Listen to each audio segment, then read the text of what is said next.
Back to ಮತ್ತೆ ನಮ್ಮ ಜಮ್ಮು ಕಾಶ್ಮೀರದ ವಿಚಾರಕ್ಕೆ ನಾವು ಸಂಬಂಧಪಟ್ಟಂತೆ ಮತ್ತಷ್ಟು ಡೀಟೇಲ್ಸ್ ಕೊಡ್ತಾ ಹೋಗ್ತೀವಿ. ಜಮ್ಮು ಕಾಶ್ಮೀರದಲ್ಲಿ ಉಗ್ರರಿಗಾಗಿ ಇಂಚಿಂಚು ತಲಾಶನ್ನ ನಡೆಸಲಾಗ್ತಾ ಇದೆ. ಕಾಶ್ಮೀರದ ಗಲ್ಲಿ ಗಲ್ಲಿಯಲ್ಲೂ ಕೂಡ ಉಗ್ರರಿಗಾಗಿ ಶೋಧ ಕಾರ್ಯವನ್ನ ಮುಂದುವರಿಸಲಾಗಿದೆ. ಕ್ಲೀನ್ ಕಾಶ್ಮೀರಕ್ಕಾಗಿ ಭಾರತೀಯ ಸೇನೆ ಕಾರ್ಯಾಚರಣೆಯನ್ನ ನಡೆಸ್ತಾ ಇದೆ.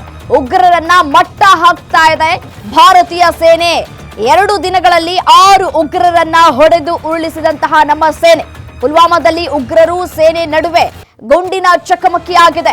3 ಜೈಷ್ ಎಂ ಮೊಹಮ್ಮದ್ ಉಗ್ರರ ಎನ್ಕೌಂಟರ್ ಆಗಿದೆ. ಕಳೆದ 48 ಗಂಟೆಗಳಲ್ಲೇ 2ನೇ ಬಾರಿಗೆ ಎನ್ಕೌಂಟರ್ ಆಗಿರುವಂತದ್ದು. ಇನ್ನೂ ಅಡಗಿರೋ ಉಗ್ರರಿಗಾಗಿ ಸೇನೆಯಿಂದ ತಲಾಶನ್ನ ನಡೆಸಲಾಗ್ತಾ ಇದೆ. ಡ್ರೋನ್ ಕ್ಯಾಮೆರಾದಲ್ಲಿ ಉಗ್ರರು ಅಡಗಿರುವಂತಹ ದೃಶ್ಯಗಳು ಕೂಡ ಸರಿಯಾಗಿದೆ. ನೋಡಿ, ಬಂತು ದೃಶ್ಯ, ಗಮನಿಸ್ತಾ ಇದ್ದೀರಿ, ದೃಶ್ಯವನ್ನ ನೋಡ್ತಾ ಇದ್ದೀರಿ. ಡ್ರೋನ್ ಕ್ಯಾಮೆರಾವನ್ನ ಬಳಕೆ ಮಾಡಿಕೊಳ್ಳಲಾಗಿದೆ ಈ ಒಂದು ಕಾರ್ಯಾಚರಣೆಗೆ. ಹಾಗಾಗಿಯೇ ಉಗ್ರರು ಮನೆಯಲ್ಲಿ ಅಡಗಿ ಕೂತಿರುವಂತಹ ವಿಡಿಯೋಗಳನ್ನ ಗಮನಿಸಬಹುದು. ಮತ್ತೆ ಈ ಅರಣ್ಯ ಪ್ರದೇಶದಲ್ಲಿ ಬಿಲದಲ್ಲಿ ಹೊಕ್ಕಿಕೊಂಡಿರುವಂತಹ ಉಗ್ರರನ್ನ ಯಾವ ರೀತಿಯಾಗಿ ಡ್ರೋನ್ ಮೂಲಕ ಸರ್ಚ್ ಮಾಡಿ ಅವರನ್ನ ಮುಗಿಸಲಾಗಿದೆ, ಹತ್ಯೆ ಮಾಡಲಾಗಿದೆ ಅನ್ನೋದರ ಕುರಿತು ಸಾಕ್ಷಿ ಸಮೇತವಾಗಿ ಭಾರತೀಯ ಸೇನೆ ವಿಡಿಯೋವನ್ನ ರಿಲೀಸ್ ಮಾಡಿದೆ. ಎಲ್ಲೇ ಹೊಕ್ಕಿ ಕೂತರು ಸರಿನೆ, ಬಿಡೋ ಮಾತೇ ಇಲ್ಲ. ಉಗ್ರರನ್ನ ಮಟ್ಟ ಹಾಕೇ ತೀರ್ತೀವಿ ಅಂತ ಹೇಳಿ ಭಾರತೀಯ ಸೇನೆ ಪಣ ತೊಟ್ಟಿದೆ. ಇದಕ್ಕೆ ಕೇಂದ್ರ ಸರ್ಕಾರ ಕೂಡ ಬಲವನ್ನ ಕೂಡ ತುಂಬುತ್ತಾ ಇದೆ. ಉಗ್ರರನ್ನ ಉಳಿಸುವ ಮಾತೇ ಇಲ್ಲ. ಶತಾಯಗತಾಯವಾಗಿ ಪಿಒಕೆಯನ್ನ ನಮ್ಮ ವಶಕ್ಕೆ ಪಡೆಯುವಂತಹ ನಿರ್ಧಾರವನ್ನ ಈಗಾಗಲೇ ಮಾಡಿದೆ ಕೇಂದ್ರ ಸರ್ಕಾರ. ಇದರ ಜೊತೆಗೆ ಉಗ್ರರಿಗಾಗಿ ಇಂಚಿಂಚು ತಲಾಶನ ಮಾಡ್ತಾ ಇದೆ. ಯಾವುದೇ ಬಿಲದಲ್ಲಿ ಅಡಗಿ ಕೂತಿದ್ರು ಸರಿನೇ, ಡ್ರೋನ್ ಕ್ಯಾಮ್ರಾದಲ್ಲಿ ಹುಡುಕಿ ಕೊಲೆ ಮಾಡಲಾಗ್ತಾ ಇದೆ, ಅಂದ್ರೆ ಹತ್ಯೆ ಮಾಡಲಾಗ್ತಾ ಇದೆ. ಉಗ್ರರನ್ನ ಸದೆ ಬಡಿಯೋದೇ ನಮ್ಮ ಟಾರ್ಗೆಟ್, ಉಗ್ರರನ್ನ ನೆಲಸಮ ಮಾಡೋದೇ ನಮ್ಮ ಟಾರ್ಗೆಟ್. ಅದರ ಟಾರ್ಗೆಟ್ ನಂತೆಯೇ ಇದೀಗ ಡ್ರೋನ್ ಕ್ಯಾಮ್ರಾವನ್ನ ಬಳಕೆ ಮಾಡಿಕೊಳ್ಳಲಾಗ್ತಾ ಇದೆ. ಡ್ರೋನ್ ಕ್ಯಾಮ್ರಾವನ್ನ ಬಳಕೆ ಮಾಡಿಕೊಂಡು ಎಲ್ಲೇ ಅಡಗಿ ಕೂತಿದ್ರು ಸರಿನೇ. ಈಗ 3 ಏನು ಹತ್ಯೆಯಾಗಿದ್ದಾರಲ್ಲ, ಅದೇ ರೀತಿಯಾಗಿ ಇನ್ನೊಂದಷ್ಟು ಹತ್ಯೆಯಾದರೂ ಯಾವುದೇ ರೀತಿಯಾದಂತಹ ಆಶ್ಚರ್ಯ ಪಡಬೇಕಾಗಿಲ್ಲ. ಯಾವುದೇ ಗಲ್ಲಿ ಆದ್ರೂ ಸರಿ, ಯಾವುದೇ ಮನೆ ಒಳಗಡೆ ಅಡಗಿ ಕೂತಿದ್ರೂ ಸರಿ, ಉಗ್ರ ಅಂತ ಗೊತ್ತಾಗಿದ ತಕ್ಷಣ ಆತನ ಉಡಾಯಿಸುವಂತಹ ಕೆಲಸವನ್ನ ನಮ್ಮ ಭಾರತೀಯ ಸೇನೆ ಮಾಡ್ತಾ ಇದೆ. ಇದಕ್ಕೆ ಕಾರ್ಯಾಚರಣೆಗಳು ಕೂಡ ಆಗ್ತಾ ಇದೆ. ಕಳೆದ 48 ಗಂಟೆಗಳಲ್ಲಿ 6 ಜನ ಉಗ್ರರು ಹತ್ಯೆಯಾಗಿದ್ದಾರೆ. ಜಸ್ಟ್ ನಂಬರ್ ಅಷ್ಟೇ, ಜಸ್ಟ್ ಟ್ರೇಲರ್, ಪಿಕ್ಚರ್ ಇನ್ನ ಕೂಡ ಬಾಕಿ ಇದೆ.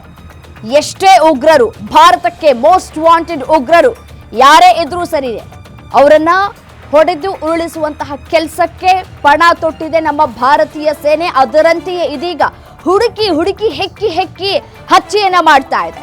ಉಗ್ರರ ಇಡೀ ಜನ್ಮವನ್ನ ಜಾಲಾಡಿ, ಇಡೀ ಯಾರೇ ಆದ್ರೂ ಸರಿ ಅವರ ಕುಟುಂಬದಲ್ಲಿ ಎಲ್ಲರನ್ನೂ ಕೂಡ ನಿರ್ನಾಮ ಮಾಡುವಂತಹ ಕೆಲಸವನ್ನ ಕೂಡ ಮಾಡ್ತಾ ಇದೆ. ಇವತ್ತು ಆತ ಉಗ್ರ ಆಗಿರ್ತಾನೆ, ಆತನ ಮಗ ನಾಳೆ ದಿನ ಯಾಕೆ ದ್ವೇಷ ತೀರಿಸ್ಕೊಳ್ಬೇಕಲ್ಲ, ಈ ರೀತಿಯಾಗಿ ಹುಟ್ಕೊಳ್ಳೋದು ಸಾಮಾನ್ಯ ಆಗೋಗ್ಬಿಟ್ಟಿದೆ. ಟಾರ್ಗೆಟ್ ನಮ್ಮದು ಒಂದೇ, ಉಗ್ರರನ್ನ ಸದೆ ಬಡಿಯುವಂಥದ್ದು. ಉಗ್ರರು ಬದುಕಿ ಉಳಿಯಬಾರದು ಅನ್ನೋದು ಟಾರ್ಗೆಟ್ ನಮ್ದು. ನಮ್ಮ ಪಾಡಿಗೆ ನಾವು ಆರಾಮಾಗಿ ಇದ್ವಿ. ಪ್ರವಾಸಿಗರನ್ನ ಯಾವಾಗ ಟಾರ್ಗೆಟ್ ಮಾಡಿ ನೀವು ನರಮೇಧದ ಕೆಲಸವನ್ನ ಮಾಡಿದ್ರೋ ಆಗ ನೀವು ಫಿಕ್ಸ್ ಅಂತ ಗೊತ್ತಾಗಿತ್ತು. ಆಗ ನಿಮ್ಮನ್ನ ಇಷ್ಟು ದಿನ ಅಂದ್ರೆ ನೀವು ಬದುಕೋಕೆ ಬಿಟ್ಟಿದ್ದೇ ದೊಡ್ಡ ತಪ್ಪಾಗ್ಬಿಟ್ಟಿದೆ ಅಂತ ಹೇಳಿ ಕಾರ್ಯಾಚರಣೆಯನ್ನ ಶುರು ಮಾಡಿಕೊಂಡಿದೆ. ಮತ್ತೆ ಭಾರತದ ಒಳಗೆ ನುಸುಳಿ ಬರೋದಕ್ಕೆ ಒಂದಷ್ಟು ಪ್ರಯತ್ನಗಳು ಕೂಡ ಆಗ್ತಾ ಇದೆಯಲ್ಲ, ಅದಕ್ಕೂ ಕೂಡ ಕಡಿವಾಣ ಹಾಕುವಂತಹ ಕೆಲಸಗಳನ್ನ ನಮ್ಮ ಭಾರತೀಯ ಸೇನೆ ಮಾಡ್ತಾ ಇದೆ.